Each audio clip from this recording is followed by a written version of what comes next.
You know, there's a very known professor in New York City whose name I'll omit, and I always love mentioning his story because he struggled with faith for a long time, and he always talks to people about this. And he was an atheist, and he came back to Islam, and he says, I read a line from Muhammad Iqbal, and it just shut me down, and all my research was finished, and I said, there's no running from this. Muhammad Iqbal, rahimahullah, he says, sure, you can deny God, but how do you deny Muhammad? Alayhi salatu wassalam. In other words, sure, you can be immature and say, I'm not going to believe in something I don't see. Case closed, stop talking to me, right? But how do you deny someone who lived in the flesh here, who God communicated with? How do you deny the reality of Muhammad sallallahu alayhi wasallam? How do you explain that? We need to revisit that.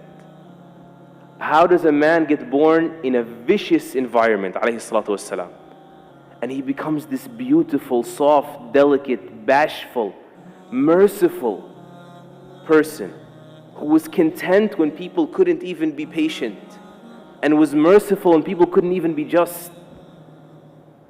And he was gentle with kittens, and he praised people for taking care of animals. And then on the battlefield, he's on the front lines, and the tough guy is the one that can stand by his side, or the brave person, more respectfully, because these are the Sahaba, right? Al-Bara and Ali, they say the tough one is someone that could come near him. He's on the front lines, alayhi salatu wassalam. How do you explain someone who's like that, of valor, and then he stops the army, as Ibn Mas'ud says, or he says, we were on a travel, and he says, who scared this pigeon regarding her babies? Who took the babies away? How do you explain that? How do you explain the only person in human history that has ever removed racism from society successfully? And I think you know it's alive and well in the United States.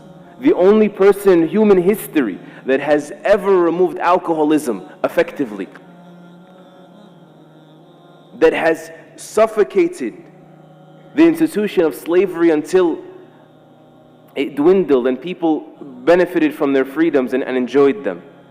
How do you explain that he, alayhi salatu wassalam, becomes the most influential figure in human history?